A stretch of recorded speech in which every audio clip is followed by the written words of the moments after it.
पढ़ाई की है किसी ने? इन 5 दिनों में छुट्टी हुई थी, पढ़ाई की है? Chapter 2 polynomials.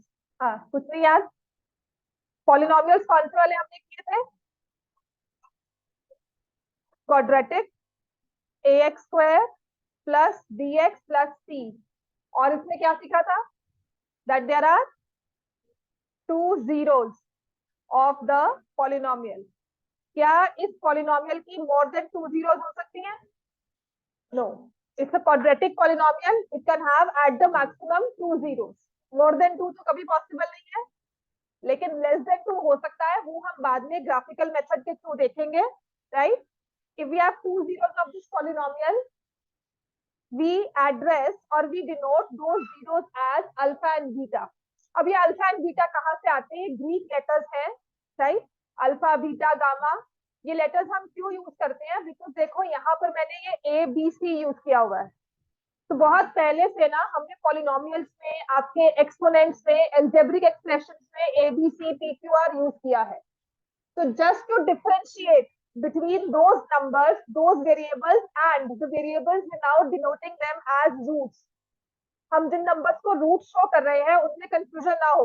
मैं आपको कहूँ A and B are roots, तो आपको मैम ए और बी तो यहाँ भी आ रहा है, ये कोएफिशिएंट्स है कि रूट्स है?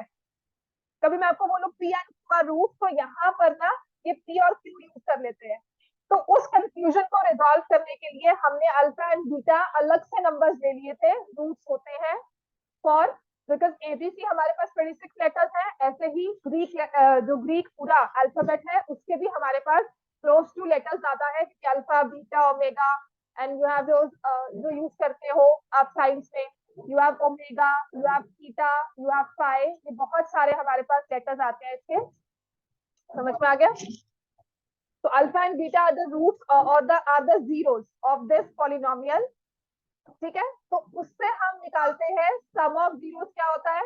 Without actually finding the zeros, हम जीरोस को फाइंड नहीं करेंगे, किसी भी पॉलिनोमियल को फैक्टराइज नहीं करेंगे, लेकिन directly I can find out the sum of zeros of the given polynomial and it will be minus b by a. जो माइनस बी है वो बी क्या शो करता है? Coefficient of x. एक्स कौन सी टर्म हुई? Linear term. एक्स कौन सी term हुई? Middle term. मिडिल टर्म का मतलब है मैंने डिसेंडिंग ऑर्डर ऑफ पावर्स में इसको लिखा है, पॉलिनोमियल को डिसेंडिंग, पहले स्क्वायर की पावर, फिर 1 पावर, फिर जिसमें पावर जिसमें वेरिएबल नहीं है, एक्स की पावर 0, राइट? डिसेंडिंग ऑर्डर में मैंने पावर्स को लिखा है, तब जाकर जो मिडिल टर्म है वो कोएफिशिएंट बनता है बी, या जिसे हम कहते हैं लीनियर टर्म। और सी वाली टर्म को हम क्या बोलते हैं? Constant term. समझ में आ गया? इन चीजों में कंफ्यूजन नहीं होनी चाहिए। सेकंड थिंग, ये बार बार मैं रिपीट नहीं करूंगी, क्वेश्चंस में आता है, आपके पेपर में ऐसा क्वेश्चन आएगा जहां पे आपको ये इन ऑर्डर नहीं लिखा होगा, पहले सी टर्म लिखी होगी, फिर ए एक्स स्क्वायर लिखा होगा, फिर बी एक्स। हमें क्या होता है कि सेकंड टर्म है कि हाँ जी माइनस ए, ये वाली टर्म हमारा कोएफिशिएंट ऑफ बी बना हुआ है, जो कि नहीं है। कोएफिशिएंट ऑफ एक्स मतलब linear term divided by coefficient of x square. तो जब भी आपको टर्म्स कुछ ऐसे दिखती हैं, ऑर्डर में नहीं है, always please arrange them in order first and then we start solving. ये बहुत जरूरी चीज है, एक दो क्वेश्चन मैं टेस्ट पेपर में देती हूँ, बच्चों से सॉल्व नहीं होते, राइट? हमेशा जब भी आपको कोएफिशिएंट्स दिए जाएंगे, कोई पॉलिनोमियल दिया जाएगा, कोशिश करो उसे डिसेंडिंग ऑर्डर में अरेंज करना है, पहले सबसे मैक्सिमम वाली पावर, देन क्योंकि हमें क्वाड्रेटिक किया तो पहले स्क्वायर वाली पावर, फिर linear term and then the constant term. और ऐसे ही हम निकालते हैं product of roots. Product of roots मतलब सी बाय, और सी यहाँ पर क्या शो करता है? Constant term. Constant term by coefficient of x square. मैंने ना एक असाइनमेंट दी थी ग्रुप में, वो सॉल्व किया किसी ने? सॉल्व करनी थी तभी दी थी, और क्या देखने के लिए दी थी मैंने, कैसे सॉल्व किया मुझे शेयर करने का। लीनियर इक्वेशंस की मैंने आपको कहा भी था क्लास में that you have to solve this, as a homework लेकर आना है। हाँ जी, ये किसने कल तक सॉल्व करके लेकर आना सारे, ठीक है? कल तक क्वेश्चन सॉल्व होने चाहिए उसके विद आंसर्स। वो एक असाइनमेंट दी थी जिसमें आपको 8 पेजेस की वो असाइनमेंट थी, आराम से बैठ के करना था, पर कल तक सारे सॉल्व करके लाओगे। समझ में आ गया? नहीं आया करे है तो मैं क्लास के बाहर ही भेजूंगी। Is that clear?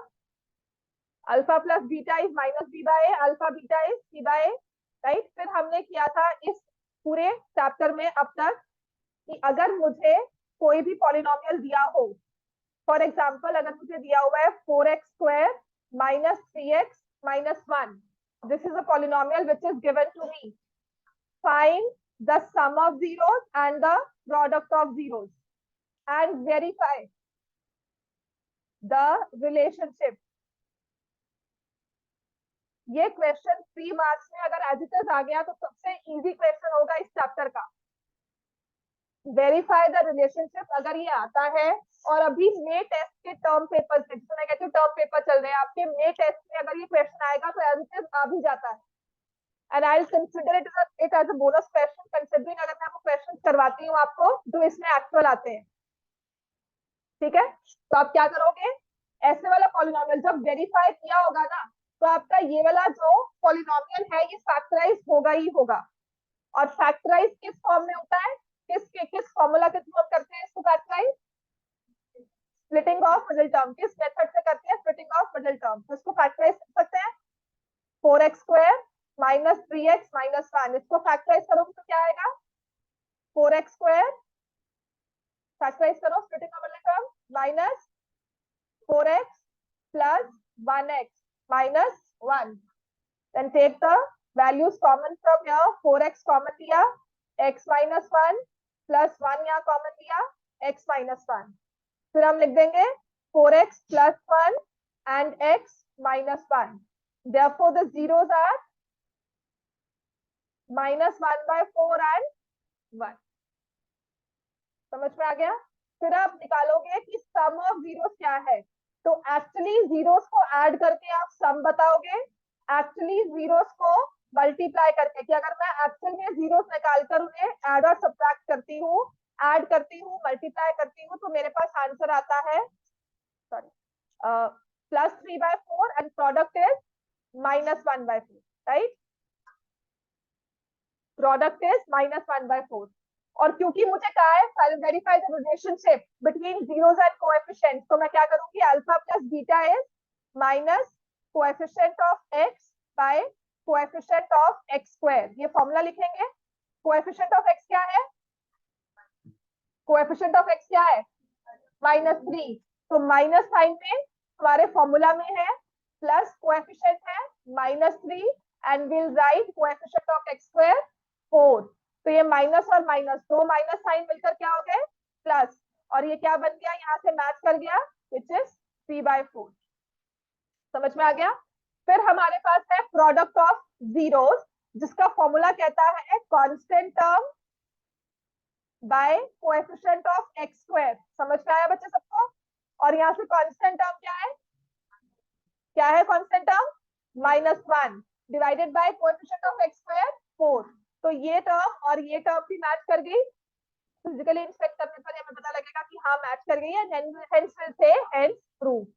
ये क्वेश्चन अगर 3 नंबर का पेपर में आता है, मान लेना इस चैप्टर का आपको बोनस क्वेश्चन मिला है, क्योंकि जैसे इस चैप्टर में क्वेश्चन है समझने में टाइम लगता है मोर, मतलब ऑलमोस्ट मेरे पास 2 वर्कशीट्स है ऐसे वाले क्वेश्चन जिसमें सम और प्रोडक्ट ही यूज होता है और उन क्वेश्चन को सॉल्व करना है बाद। तो जब भी आपको क्वेश्चन दिखेगा क्वाड्रेटिक पॉलिनोमियल का, आपका 99% मैं कह रही हूँ सम और प्रोडक्ट ही यूज होगा। इसी को निकालना है फॉर्मूला में से, इक्वेशन पॉलिनोमियल में से, फिर कुछ दिया होगा उसकी वैल्यू, मतलब वही से इक्वेशन फॉर्म होंगी, राइट।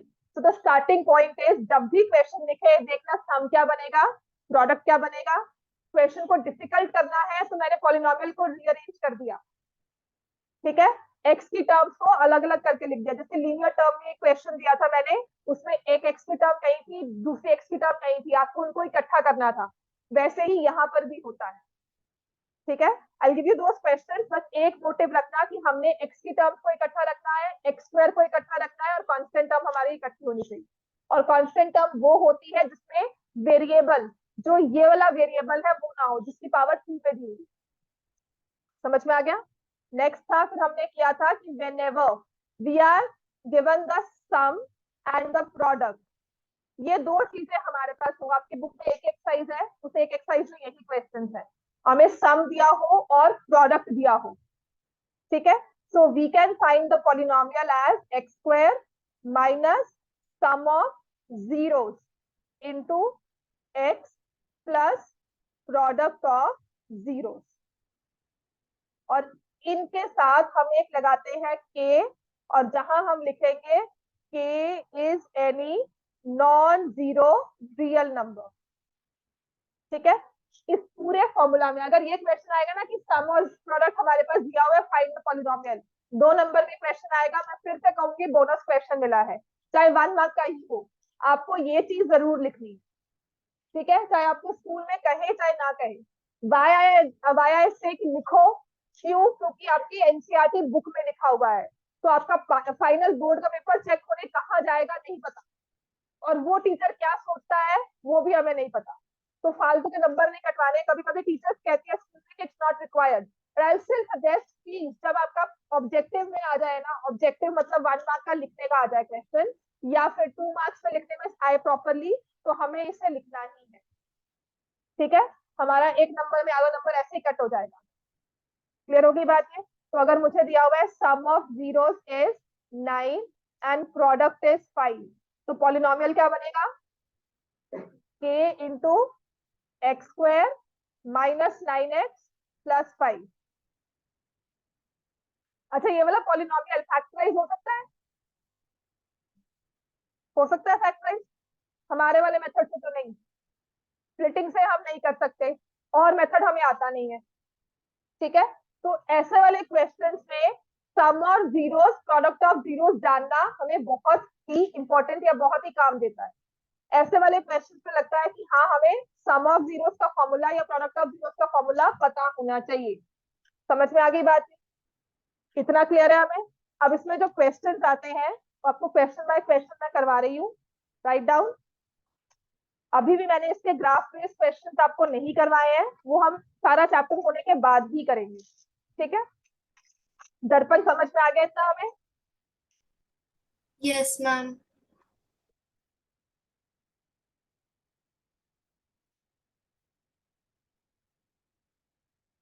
अब सबसे इंपॉर्टेंट और सबसे बेसिक क्वेश्चन जो है, लिखो फर्स्ट क्वेश्चन हमारा, if alpha and beta, if alpha and beta are zeros of the polynomial।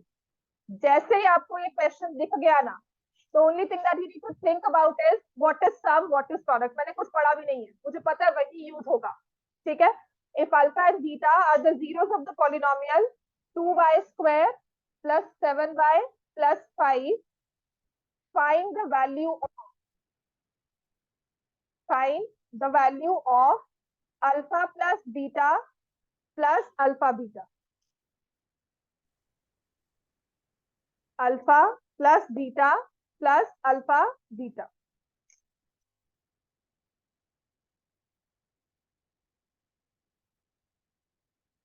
लव्य online, Gautam आया यार, शुभी, मान्या नहीं आई ना? नहीं आएगी, मान्या तो आई है, सॉरी। नहीं, मैंने कहा कि मुझे दिख नहीं रहा बच्चे मेरे को। Manya is here, Shiven is here, Rehan नहीं आया ना? ये क्यों नहीं आ रहा है? कबीर अभी तक नहीं आया, फिर चला गया। Riyansh is here, Aarush, Geetansh. कौन नहीं आया? एक तो रेहान नहीं आया और एक गौतम।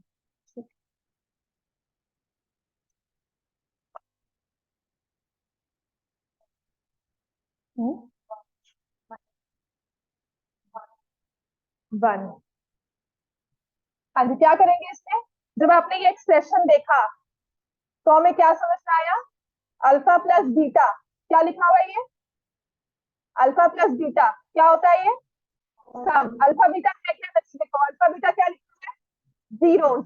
और अगर alpha plus beta some of zeros, इस पॉलिनोमियल से सम ऑफ जीरोस हम निकाल सकते हैं, क्या होंगे? Minus coefficient of y by coefficient of y square. तो इस पॉलिनोमियल का वेरिएबल हो गया y। समझ में आ गया? जिसे हम लिखेंगे -7/2। क्लियर हो गई बात? And what is product constant term by coefficient of y square. समझ में आया? फॉर्मूला लिखना है और ये आ जाएगा 5/2। तो अल्फा प्लस बीटा क्या है? -7/2 प्लस 5/2। आंसर क्या होगा? -1। समझ में आ गया? My answer for this question will be -1। ऐसा ही क्वेश्चन पेपर में आता है, इसी के आप वेरियस वर्जन ले लो। नेक्स्ट लिखो।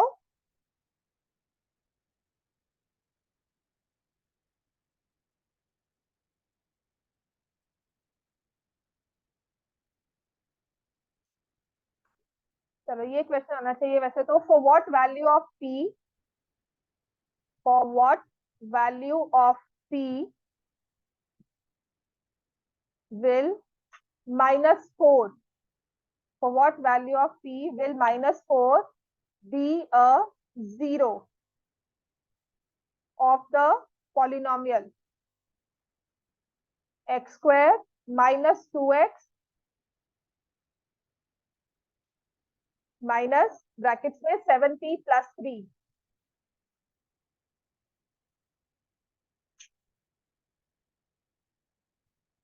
For what value of p will -4 be a zero of the given polynomial। अब ये हमने 9th में कुछ किया हुआ है ऐसा ही क्वेश्चन। अगर -4 जीरो है तो क्या होगा?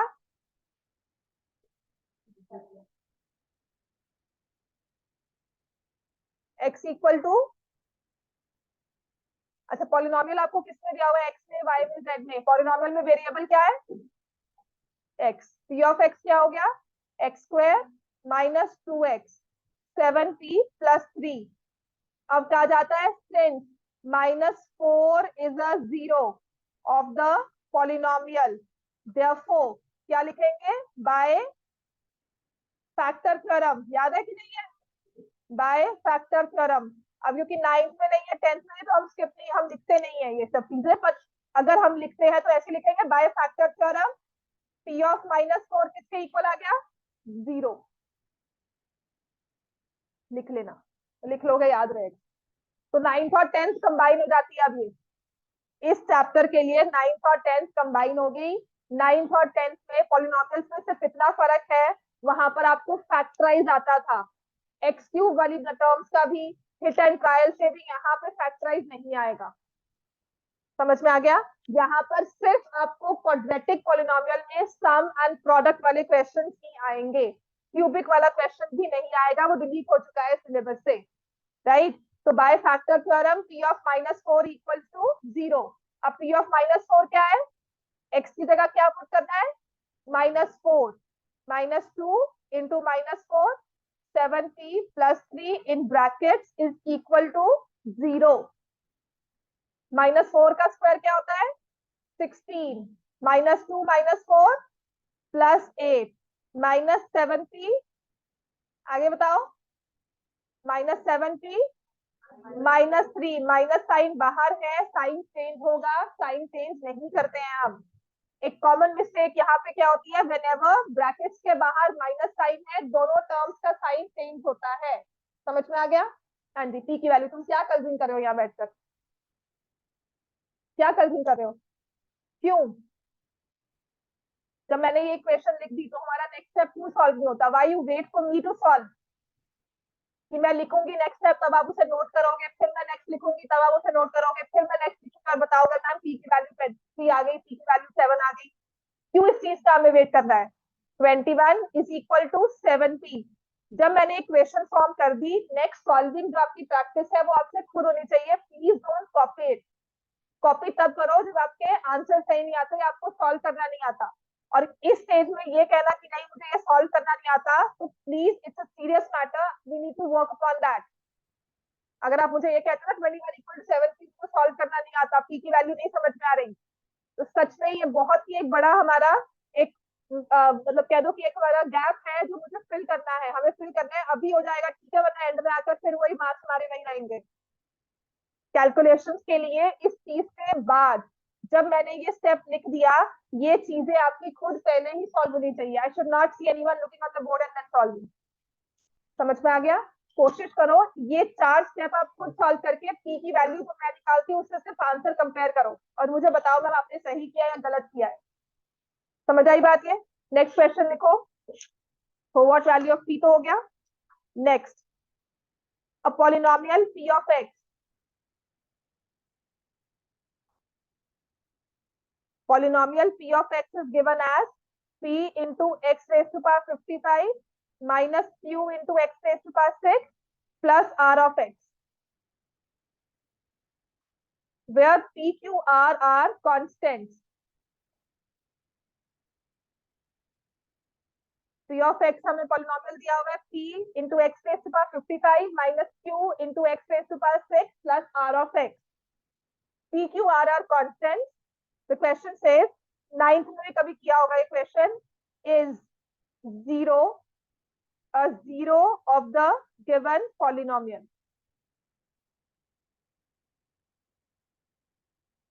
is zero a zero of the given polynomial? इसका आंसर वो yes और no में ऑब्जेक्टिव वाला ही होगा। ठीक है, कोई रीजन अगर ऑब्जेक्टिव में आता है, the reason that we need to explain is we'll write p of 0 is equal to, या x की value 0, put x as 0, p of 0 लिखोगे p 0 raised to power 55 minus q। In case ये question अगर मुझे yes no true false में ही नहीं आता, assertion reasoning में नहीं आता, मुझे ऑब्जेक्टिव में आता है, तो आपको थोड़ा सा इसका रीजन लिखना पड़ेगा। इज इक्वल टू 0, ठीक है, since p of 0 is equal to 0, therefore by factor theorem 0 is a zero of the polynomial। समझ में आ गई चीजें? The only confusion is of the line, हमारा सिर्फ हमें स्टेटमेंट समझने में मुश्किल आएगी और कुछ नहीं है इस question.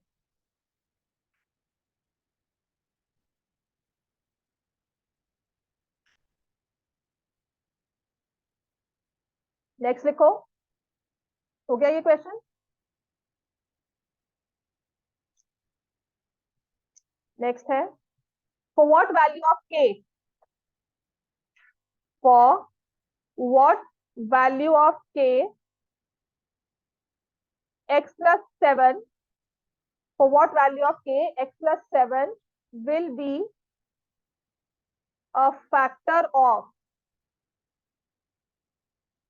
polynomial 2x square plus 11x plus 6k minus 3. Also find other zero of the polynomial. अब ये फुल फ्लेज 2 मार्क्स का क्वेश्चन पेपर में आता है।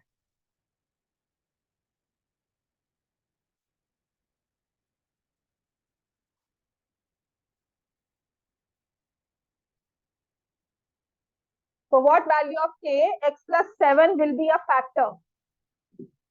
x plus 7 फैक्टर है, इसका मतलब -7 इज अ 0। समझ में आ गया? तो इस क्वेश्चन का स्टार्टिंग पॉइंट ही मेरा ये हो जाएगा, since x plus 7 is a factor, therefore -7 is a zero of the polynomial, or p of -7 will be equal to 0। Hitansh समझ में आया तुम्हें? ये सॉल्व करो, इसको बताओ। Find the other zero, k की वैल्यू आ गई तो फाइंड द अदर जीरो। -3, 49 टू जा 94 minus 77 98, ठीक है। -77 plus 6k minus 3 equal to 0। 98 minus 70 -80 कितना हो जाएगा? 18 प्लस 6k इक्वल टू 0, या k की वैल्यू कितनी आ गई? -3। Now we just need to put, अब अदर जीरो कहाँ है ना? अब यहाँ से ही k की वैल्यू का हमें काम करना है, या तो मैं इसमें k की वैल्यू को पुट करके, राइट। अब यहाँ पर ये क्वेश्चन पॉलिनोमियल्स का भी कैसे बन जाता है और नेक्स्ट कैसे हो जाता है। मैंने k की वैल्यू को पुट किया जो हमारा यूजुअल रूट है, 2x square plus 11x। k की वैल्यू क्या आई थी? -3 पुट करोगे तो कितना आ जाएगा? ये -18 -3 कितना हो जाएगा? -21। फिर हम इसे क्या करेंगे? Factorise and will find the other zero. समझ में आ गया? हमारा ओल्ड मेथड जो हम करते आ रहे थे to find the value of के, वो हमने कर लिया। अब कहते हैं also find the other zero. ठीक है, तो उसके लिए मैंने क्या किया? के की वैल्यू को -3 पुट किया, है ना? के की वैल्यू को -3 पुट करने के बाद इसे फैक्टराइज करो। 42 फैक्टर्स क्या बनेंगे? So that the sum is 11, 14 and 3. So it will be 2x square plus 14x minus 3x minus 21. 2x common लिया, x plus 7 minus 3 कॉमन लिया, x plus 7. 2x minus 3 x plus 7. समझ में आ गया? So therefore other zero is equal to 3/2. वो तो -7 तो आ ही रहा है, अदर जीरो इज 3/2। ये हमने किया 9th वाले वे से। ठीक है, अब 10th वाले वे में आते हैं। पॉलिनोमियल क्या दिया हुआ है?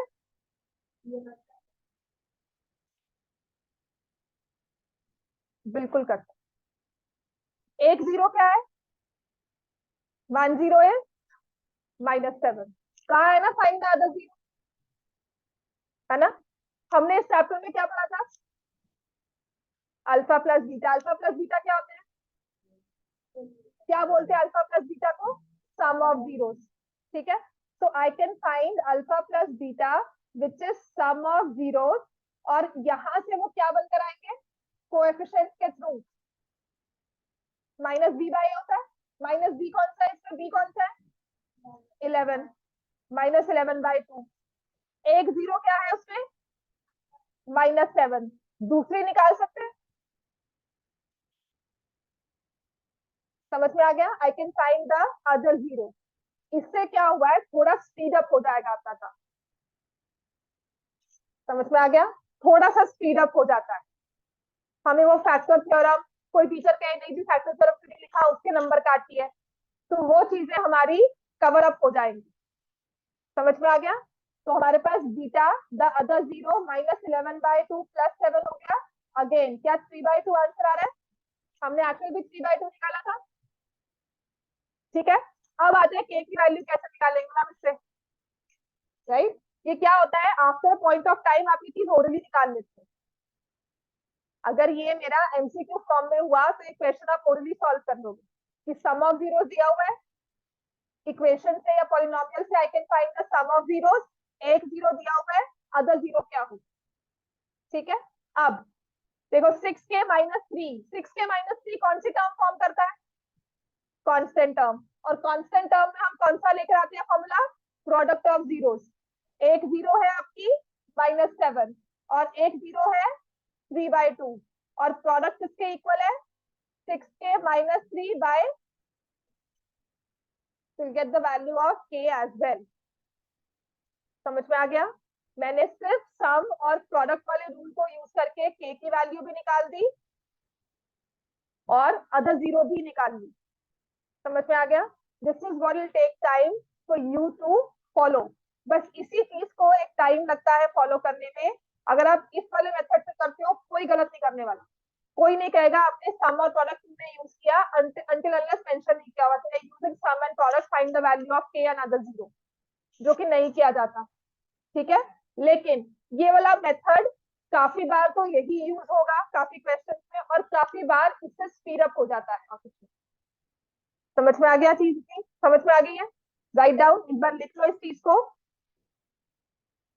Constant term divided by coefficient of x square, ठीक है, constant term divided by coefficient of x square.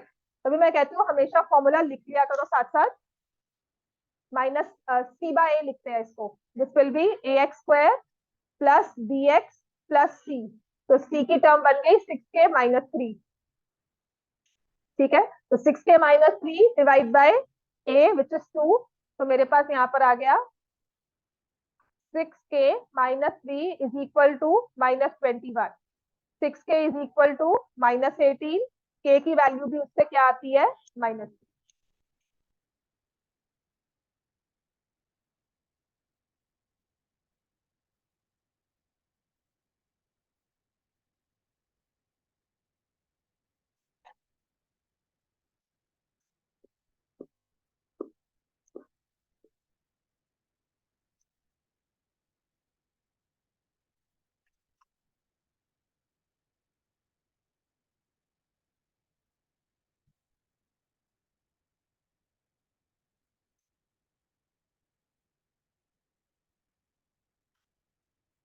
हो गया बच्चे इतना सबका?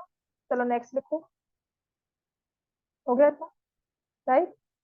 नेक्स्ट, फॉर्म अ पॉलिनोमियल,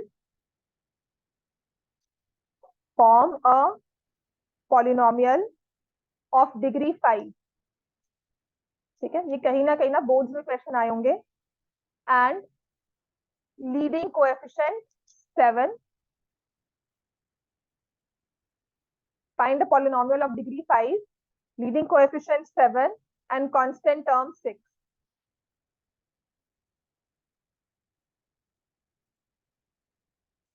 ये है 9th का, पर बोर्ड में आया हुआ है कहीं, ठीक है, या 1 मार्क में क्वेश्चन वैसे पूछ लेते हैं एमसीक्यूज में, 1 मार्क में या ऑब्जेक्टिव में, this was time when objective question 16 marks के ऑब्जेक्टिव आते थे। ऑब्जेक्टिव वो होते हैं जो 1 मार्क के क्वेश्चन होंगे, पर उसमें लिखना होगा आपको, या फॉर्मूला या फिर थोड़ी सी वर्किंग आपको इक्वेशन फॉर्म करके दिखानी है, ठीक है, तो अभी भी वो आते हैं, पर वो केस स्टडीज का पार्ट है, समझ में आया, केस स्टडीज तो। और आपका I think paper change, pattern change भी हुआ है थोड़ा सा, 50% आपके रीजनिंग हो गए, एमसीक्यूज हो गए, ठीक है, जो कि आसान है फिर भी, बट उसमें आपकी तैयारी थोड़ी सी बढ़ जाती है, राइट। अच्छा, degree 5, leading coefficient 7, leading coefficient क्या होता है, कोएफिशिएंट किसका होगा, एक्स की पावर 5, जो भी हाईएस्ट पावर है हमारी, ठीक है, हाईएस्ट पावर क्या होगी, क्यू पावर 5 होगी, क्योंकि डिग्री 5 की हुई है, ठीक है, तो कांस्टेंट आपने बनाना है, जो भी टर्म बनानी है, it will be 7 into x raise to power 5। अब कांस्टेंट टर्म 6 का है ना, तो एक कांस्टेंट टर्म 6, ये दो टर्म्स होनी बहुत जरूरी है, समझ में आ गया, इन दोनों में ये दोनों टर्म्स होनी हमारे पॉलिनोमियल में जरूरी है, बाकी आप एक्स की टर्म लिखो, एक्स स्क्वायर की टर्म लिखो, प्लस में लिखो, माइनस में लिखो, will not make a difference, but you can not right it like this, आप ऐसे नहीं कर सकते, समझ में आ गया, -6 नहीं लिखना, लिखना प्लस में है। अब इसमें आप 2 टर्म्स बनाओ या 3 टर्म्स बनाओ या 4 या 5 या 6, ठीक है। अच्छा, can you make 7 terms, can you form a polynomial with 7 terms, क्यों, मैक्सिमम 6 टर्म्स होंगी, पता है कि नहीं, डिग्री कितनी है इस पॉलिनोमियल की, 5, है ना, डिग्री हमारे पास है 5, तो एक टर्म आप लिखोगे 5 पावर की, दूसरी टर्म लिखोगे 4th पावर की, फिर 3rd पावर की, फिर स्क्वायर, फिर एक्स रेज टू पावर 1 और फिर कांस्टेंट टर्म, तो मैक्सिमम नंबर ऑफ टर्म्स कितनी होगी इसमें, 6, and minimum number of terms 2 है, कांस्टेंट टर्म लिखी हुई है, तो minimum number of terms are 2, maximum can will be 6, in between जितनी मर्जी वेरिएशन करते रहो, 4 टर्म्स लिख दो, 5 टर्म्स लिख दो, या 2 ही लिख कर आओ, पर ये नहीं है कि अकेला यही टर्म लिख कर आ गई, समझ में आ गया ये क्वेश्चन, कहीं ना कहीं बोर्ड्स में मे बी बिफोर 2019 आया होगा क्वेश्चन, दैट्स व्हाई मैं करवा रही हूँ क्लास में इसको, समझ में आ गया, और 9th के क्वेश्चन 10th में आते हैं, ठीक है, नेक्स्ट लिखो, if the product of zeros, अब ये क्वेश्चन है जो हम कहेंगे purely based on tense, product of zeros of the polynomial ax square minus 6x minus 4 is 4. Find the value of a. MCQ ले लो या ऑब्जेक्टिव ले लो. If product of zeros of the polynomial ax square minus 6x minus 4 is 4, find the value of a. अब इस question में करना क्या है? Polynomial दिया हुआ है हमें, ठीक है, मैंने उसे लिख दिया ax square minus 6x minus 4. Order में दिया हुआ है, पहले x square की टर्म, फिर x की टर्म, फिर कांस्टेंट टर्म. ये चीज चेक कर ली. उसके बाद मुझे क्वेश्चन में दिखा क्या? Product of zeros. ठीक है, so I will write what is the product. विताज बताओ प्रोडक्ट क्या है जीरोस का? क्या होता है वैसे फॉर्मूला? c upon a. अब इस क्वेश्चन में हमारे पास c क्या है? -4. a क्या है? a. Coefficient of x square is given as a और प्रोडक्ट किसके इक्वल गिवन है? 4. तो यहां से a की वैल्यू क्या आ गई? -1. ठीक है, 1 मार्क्स में आएगा, इतना ही लिखना काफी है. राइट, प्रोडक्ट आप लिख दोगे c बाय a. ये यहाँ पर ax square plus bx plus c. अगर और क्लैरिफाई करना है, c by a, product is c by a, then a is equal to -1. समझ में आ गया? अगर ऑब्जेक्टिव में आता तो ये स्टेप्स हमारे मिनिमम होंगे. राइट, नेक्स्ट क्वेश्चन लिखो. समझ में आ गया क्वेश्चन कैसे आएंगे हमें? Next, if the sum of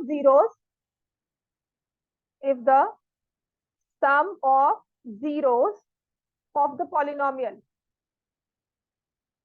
f of t is equal to k into t square plus 2 into t plus 3k. Sum of zeros of the given polynomial is equal to the product.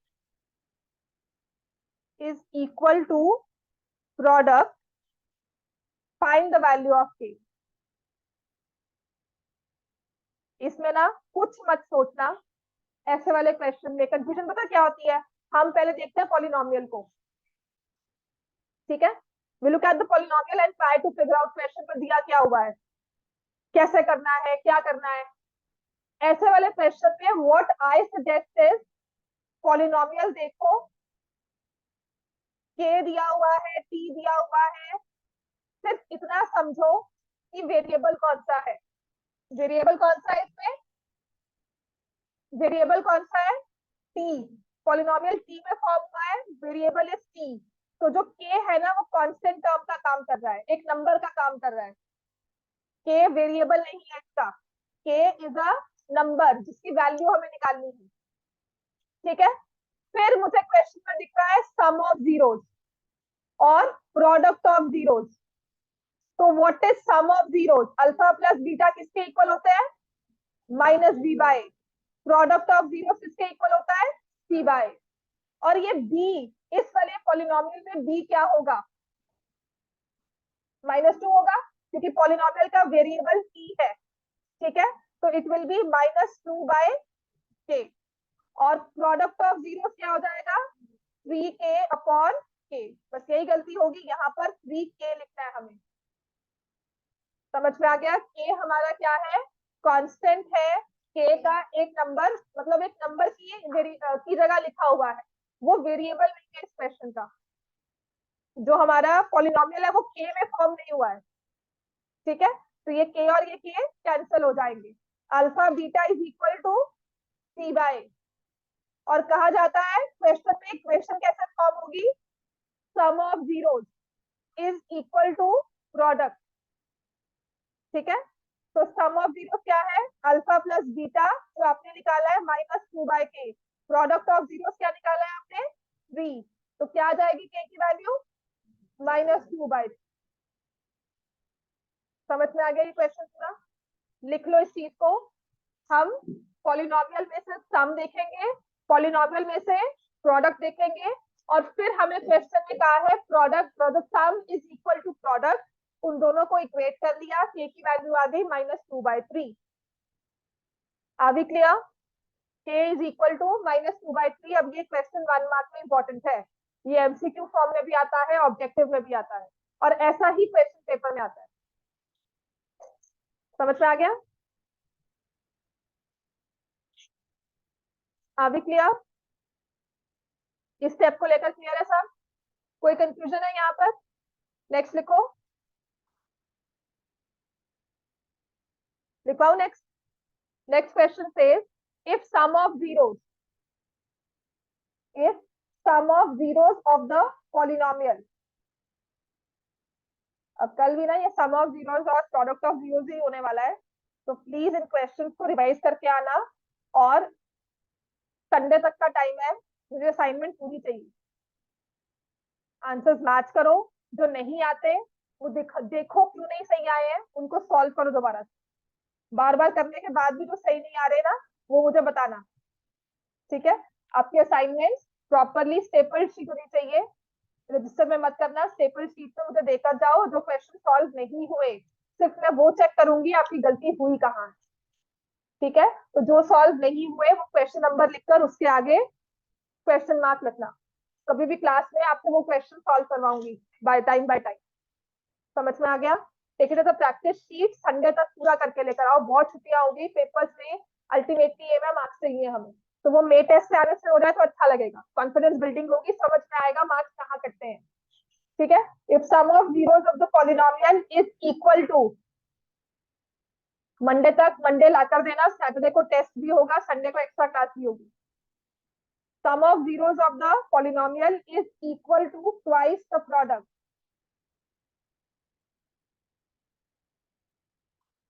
Sum of zeros is equal to twice the product. Find the value of k.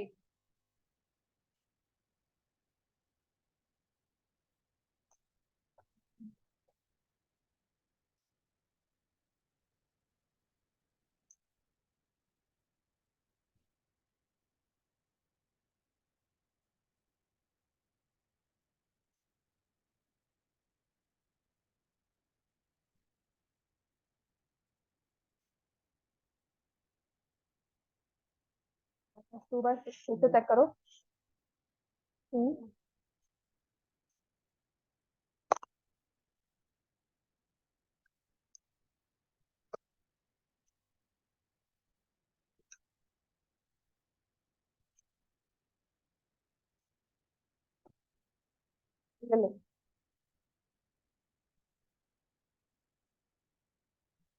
If sum of zeros is equal to twice the product, so from here I'll find the sum of zeros. किसके equal आएगा? -2/k। समझ में आ गया? And product of zero किसके equal होगा? -3k/k। k cut गया, right? And say sum of zeros is twice of the product. ये इक्वेशन तो फॉर्म करनी आसान है। Sum of zeros that means -2/k is equal to 2 into -3/1। ये minus और माइनस कैंसिल हो गया, 2 and 2 कैंसिल हो गया, तो k की वैल्यू क्या आ गई? 1/3। k is equal to 1/3। हमें लगेगा k की वैल्यू 3 आ गई, या 2/3 लिखोगे या 1/6 लिखोगे, उन सब चीजों से प्लीज अपनी इक्वेशंस को डायरेक्टली आराम से सॉल्व करना। प्लस अगर आपको यहाँ पे कंफ्यूजन आती है, विच इज वेरी नॉर्मल, अगर यहाँ कंफ्यूजन आती है तो प्लीज इसे क्रॉस मल्टीप्लाई कर, ठीक है? तो यहाँ से क्रॉस मल्टीप्लाई किया, 3k इक्वल टू 1 और k की वैल्यू आ जाएगी 1/3। अगर ये स्टेप नहीं समझ में आया ना कि मैंने k इक्वल टू 1/3 कैसे लिखा है, which is very normal, acceptable है, नहीं समझ में आता, तो आपने क्या करना है, इसे क्रॉस मल्टीप्लाई करना है। क्रॉस मल्टीप्लाई करने के बाद वेरिएबल को एक तरफ, और फिर उस कोएफिशिएंट ऑफ k को हम लेकर गए इन द डिनोमिनेटर। समझ में आ गया ये? नेक्स्ट लिखो, this one is very important. तो मैं नेक्स्ट स्टेटमेंट लिख पा रही हूँ ना, ये वाली। if one zero of the polynomial if one zero of the polynomial 4x square minus 8kx minus 9, if one zero of the polynomial of the given polynomial is negative of the other, one zero of the given polynomial is negative of the other, find the value of k. ठीक है, अब ये question है जिसमें मैं important कह रही हूँ ना, इसमें पता ही नहीं है सम करना है प्रोडक्ट यूज करना है। ये ऐसा क्वेश्चन है जो पेपर में आता है, शायद अभी नोट्स में आकर भी गया है। ठीक है, इसकी अदर फॉर्म क्या है, नेक्स्ट लिखो, इसी स्टेटमेंट की अदर फॉर्म क्या होती है, one zero is negative of the other. ठीक है, इसको ऐसे भी लिखते हैं, इफ, लिखो, if the zeros of the polynomial, वो कोई भी हो सकता है, ठीक है, ये दिया हो कोई भी दिया हो, if the zeros of polynomial are equal in magnitude but opposite in sign. ठीक है, मतलब जो आपको लिखा है ना, one zero is negative of the other, इसकी जगह लिखा होगा if the zeros of the polynomial 4x² minus 8k x minus 9 are equal in magnitude, opposite in sign, find the value of k. k equal to 0 नहीं होगा, ठीक है, if the k equal to 0, answer बता रहे हो उसमें, if the zeros are equal in magnitude, opposite in sign। ठीक है, इसका मतलब क्या है, हमारी जीरोस वैल्यू वाइज सेम है लेकिन उनमें साइन का डिफरेंस है। ऑपोजिट इन साइन मतलब अगर एक प्लस है दूसरी क्या होगी, माइनस में। अब ऐसे केस में हम क्या करेंगे, how will find out the value of के। अगर एक जीरो इसमें अल्फा है तो दूसरी क्या होगी, माइनस अल्फा। ठीक है, फिर हमने इस चैप्टर में दो ही चीजें सीखी है, sum of zeros and product of zeros. समझ में आ गया, sum of zeros and product of zeros, right. अब इस स्टेटमेंट के अकॉर्डिंगली सम ऑफ जीरोस क्या है, फिर से बोलो, सम ऑफ जीरोस क्या होगा, 8k/4। के जो है वो कांस्टेंट टर्म में आता है, वो एक हमारा कांस्टेंट नंबर है, वेरिएबल नहीं है। समझ में आ गया, 8k/4। हाँ जी, माइनस होगा, क्यों होगा माइनस, सम में क्या होता है, -b/8, तो इसका माइनस कवर अप हो गया। ठीक है, सम लिखेंगे 8 के, और अगर मैंने जीरोस को ऐड किया जो कि है अल्फा एंड माइनस अल्फा, एक अल्फा और प्लस किया माइनस अल्फा, किसके इक्वल आ गया, 2k। Alpha plus minus alpha किसके इक्वल होता है, 0। तो 0 is equal to 2k, therefore k की वैल्यू क्या आ जाएगी, 0। अब इसमें यूज करने वाला काम क्या है, that whenever I am being given one zero is negative of the other, those are equal in magnitude, opposite in sign, तो मैं हमेशा क्या करूंगी, therefore it means sum of zeros is 0। ऐसे वाले क्वेश्चन में हमारा जो फॉर्मूला यूज होगा वो सम का होगा, that means sum of zeros is 0। ठीक है, मैं इस पॉलिनोमियल को थोड़ा सा चेंज करती हूँ, समझ में आ गया ये था, right. Instead of this polynomial ना, लेट मी से will write this one.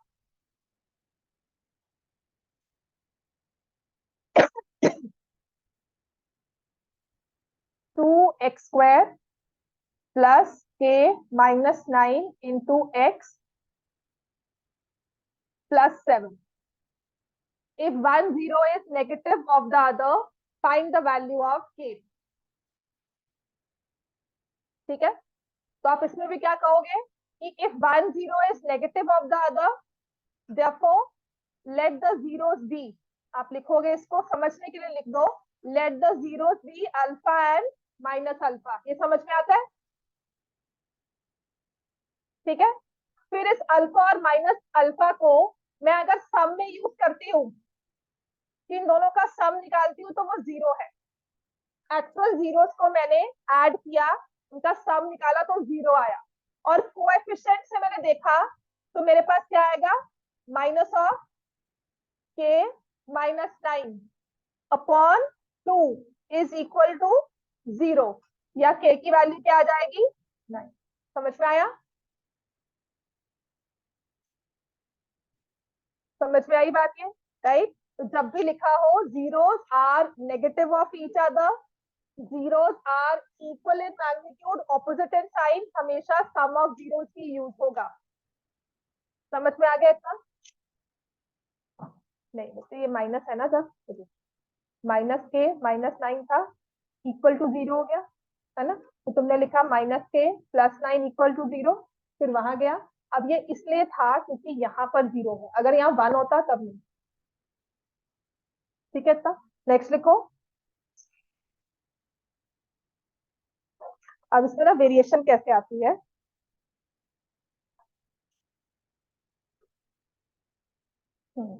If 1 0 of the polynomial, ये ना मैं यूजुअली टेस्ट में देती हूँ, पर ये टेस्ट ही मान लो।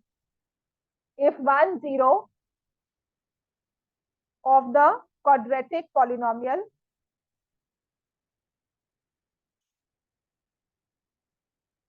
Four x square minus 8kx plus 8x minus 9 is negative of the other,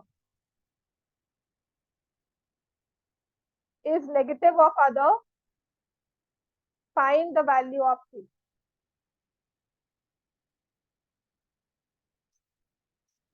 If 1 0 of the polynomial is negative of the other.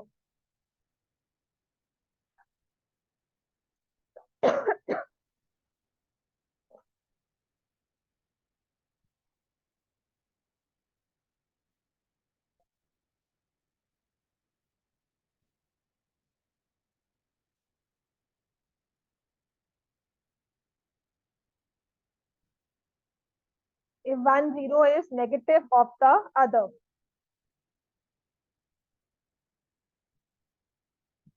अच्छा, पहला काम हमें क्या करना है इसमें, अभी तो सीख कर आए हैं।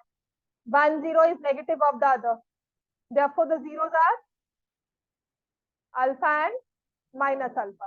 ठीक है, अभी हमने सीखा है zeros are alpha and minus alpha. और इस चीज से मैंने क्या इंफर किया, या मैंने क्या इससे फर्दर डिसाइफर किया, हमारा मतलब क्या निकला, sum of zeros is equal to 0, है ना? अब मैं क्या करूंगी, अपने पॉलिनोमियल में से सम ऑफ जीरोस निकालूंगी। तो पॉलिनोमियल का सम ऑफ जीरोस क्या होता है, minus coefficient of x divided by coefficient of x square. ठीक है, तो अब मैं बताऊंगी कि मेरे इस वाले पॉलिनोमियल में कोएफिशिएंट ऑफ एक्स क्या है।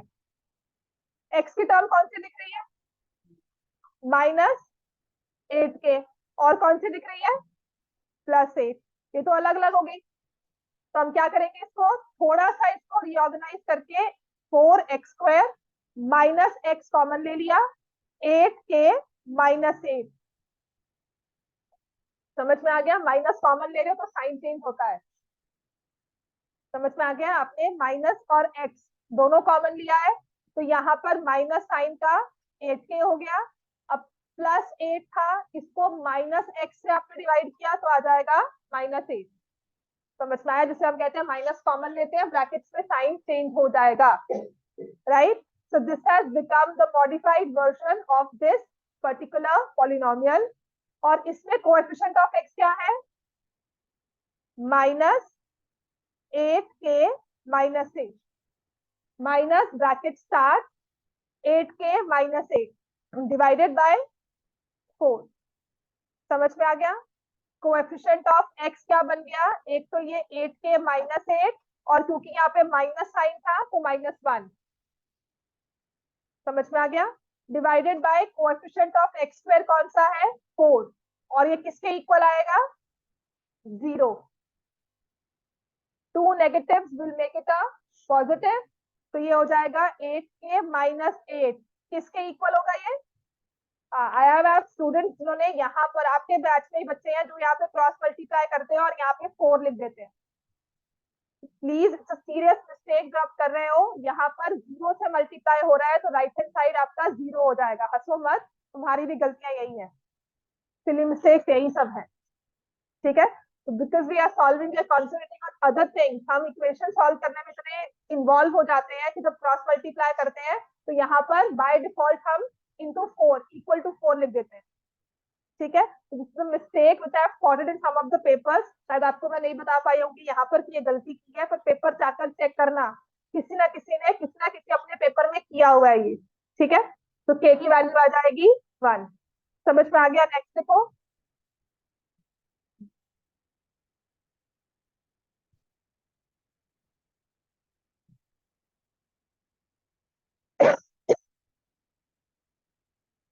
if one zero of the polynomial, if one zero of the polynomial जो कि है a square plus 9 into x square plus 13x plus 6a, ये पॉलिनोमियल है। if one zero of this polynomial is reciprocal of the other, if one zero of the given polynomial is reciprocal of the other, find the value of a। ठीक है, तो कुछ समझने वाली बात है।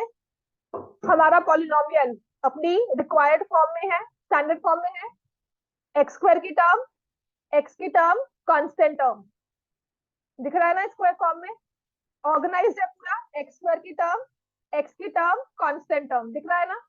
और इसमें वेरिएबल कौन सा है, एक्स है या ए है, एक्स, ठीक है। The polynomial is in x.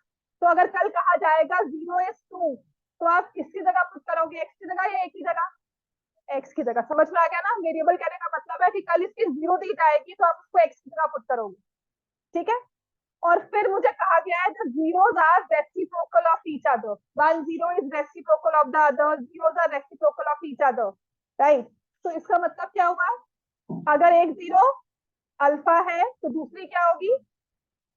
अब इस पॉलिनोमियल में या तो मैंने सम निकालना सीखा है या मैंने प्रोडक्ट, अल्फा और 1/अल्फा दिया हो, सम काम आएगा या प्रोडक्ट, सम करोगे तो अल्फा प्लस 1/अल्फा है, लेकिन प्रोडक्ट ऑफ एक्चुअल जीरो निकालेंगे, अल्फा इंटू 1/अल्फा हमेशा क्या होगा, अब ये जीरो चाहे 100 हो, 100 एंड 1/100, प्रोडक्ट इज ऑलवेज 1। तो जब भी रेसिप्रोकल दिया जाए ना, उसमें हमारे काम प्रोडक्ट आता है विच इज इक्वल टू 1। तो अब इस पॉलिनोमियल में प्रोडक्ट के कोएफिशिएंट्स को हम पुट करेंगे, तो प्रोडक्ट किसके इक्वल होगा,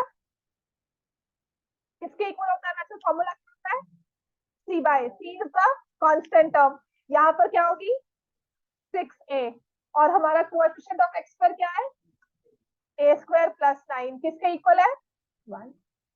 अब इसको क्रॉस मल्टीप्लाई कर लो तो आ जाएगा a square plus 9 is equal to 6a। समझ में आया? फिर a square minus 6a plus 9 equal to 0।